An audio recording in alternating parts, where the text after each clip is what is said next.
तस्वीर को देख लीजिए। तस्वीर में है भारत की मुख्य सचिव उषा शर्मा, उनके साथ है इजरायली राजदूत नाओर गिलोन। दोनों के बीच ये एक शिष्टाचार भेंट की तस्वीर है, जहां दोनों के बीच प्रदेश के कृषि क्षेत्र में की गई नई तकनीकों पर विस्तार से चर्चा की गई। वहीं मुख्य सचिव उषा शर्मा ने कहा कि राजस्थान और इजराइल की एक समान जलवायु होने के कारण कृषि तकनीकों में भी कई समानताएं हैं। इजराइल से प्रेरणा लेकर राज्य में मिनी इजराइल की संकल्पना को साकार किया जा रहा है। इसके अंतर्गत कृषि की उन्नत तकनीकों का उपयोग कर कृषकों द्वारा अधिक मुनाफा भी कमाया जा रहा है, यानी राजस्थान में मिनी इजराइल के विकसित करने की योजना। लेकिन क्या आपको पता है, इजराइल में एक ऐसी जगह है जिसके राजस्थान के राजपूतों ने अपना खून बहाकर न केवल उसकी रक्षा की बल्कि विदेशी ताकतों से मुक्त भी कराया। चलिए आज 23 सितंबर के इस मौके पर आपको राजस्थान के उन राजपूतों की ऐतिहासिक लड़ाई की दास्तां सुनाते हैं, जिसे इजराइल की किताबों में भी पढ़ाया जाता है। इजराइल का एक शहर बहुत ऐतिहासिक है जिसका नाम हाइफा है।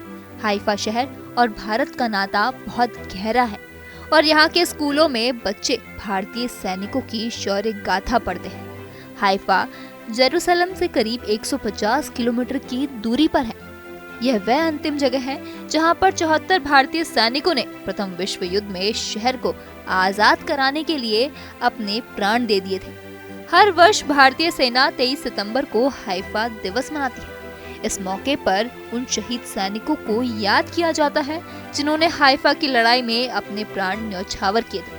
प्रथम विश्व युद्ध के दौरान हुई इस लड़ाई को आज भी सबसे बहादुरी से लड़ा गया युद्ध माना जाता है। वर्ष 1922 में राजधानी दिल्ली में 3 मूर्ति स्मारक का निर्माण उन भारतीय सैनिकों की शहादत की याद में किया गया था जिन्होंने प्रथम विश्व युद्ध के दौरान ब्रिटिश भारतीय सेना के तहत इजराइल और फिलिस्तीन के बीच अपनी सेवाएं दी, जिसे आज गाजा पट्टी की तौर पर जाना जाता है। उस समय ब्रिटिश शासन के दौरान जोधपुर, हैदराबाद और मैसूर रियासत से सैनिक यहाँ भेजे गए थे। 2 अगस्त 1914 को टर्की की ऑटोमन रियासत प्रथम विश्व युद्ध का हिस्सा बनी। यह रियासत ब्रिटिश शासन, फ्रांस और रूस के खिलाफ व जर्मनी के पक्ष में थी। इस गठबंधन की वजह से ऑटोमन की सेना की हार हुई। 23 सितंबर 1918 को 15वीं कैवरल ब्रिगेड में, जिसमें घुड़सवार भी शामिल थे, जोधपुर, हैदराबाद और मैसूर रियासत से रवाना हुए। सैनिकों के पास सिर्फ तलवार और भाले थे, लेकिन इसके बावजूद सैनिकों ने हमला किया और इस शहर को ऑटोमन सेना के चंगुल से आजाद कराया। भारत के ब्रिगेड को नेतृत्व जनरल एंटोमन एलन बाई कर रहे थे।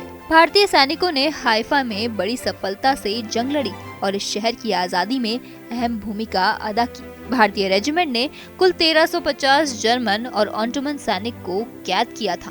उस जंग में बहादुरी का प्रदर्शन करने पर कैप्टन अमन सिंह बहादुर और वफादार जोर सिंह को सम्मान मिला। कैप्टन अनूप सिंह और कैडेट लेफ्टिनेंट सगत सिंह को मिलिट्री क्रॉस से सम्मानित किया गया। मेजर दलप सिंह को भी हीरो ऑफ हाइफा भी कहा जाता है। उन्होंने हाइफा को आजादी दिलाने में एक बड़ा रोल अदा किया था। उन्हें उनकी बहादुरी के लिए मिलिट्री क्रॉस से भी सम्मानित किया गया था। दरअसल हाइफा के इस युद्ध में भारतीय सैनिकों के दल का नेतृत्व जोधपुर के मेजर दलप सिंह शेखावत ने किया था। उन्हें उनकी बहादुरी के लिए मिलिट्री क्रॉस से सम्मानित किया गया। 2012 में हाइफा के म्युनिसिपल बोर्ड ने फैसला किया कि वह भारतीय सैनिकों की शहादत को सम्मानित करेगा। इसके बाद यहाँ पर सैनिकों का सम्मान निधि स्थल बनाया गया। इसके अलावा यहाँ के स्कूलों में भी हाइफा की लड़ाई को पाठ्यक्रम के तौर पर शामिल कर बच्चों को वीर भारतीय सैनिकों के बलिदान के बारे में भी पढ़ाया जाता है। हर साल म्युनिसिपल कॉर्पोरेशन की ओर से एक कार्यक्रम भी आयोजित होता है। इस कार्यक्रम के दौरान भारतीय सेना की उस वीरता के बारे में बताया जाता है जिसकी वजह से करीब 402 सालों तक टर्की के चंगुल में रहने के बाद हाइफा को आजादी मिल सकी थी।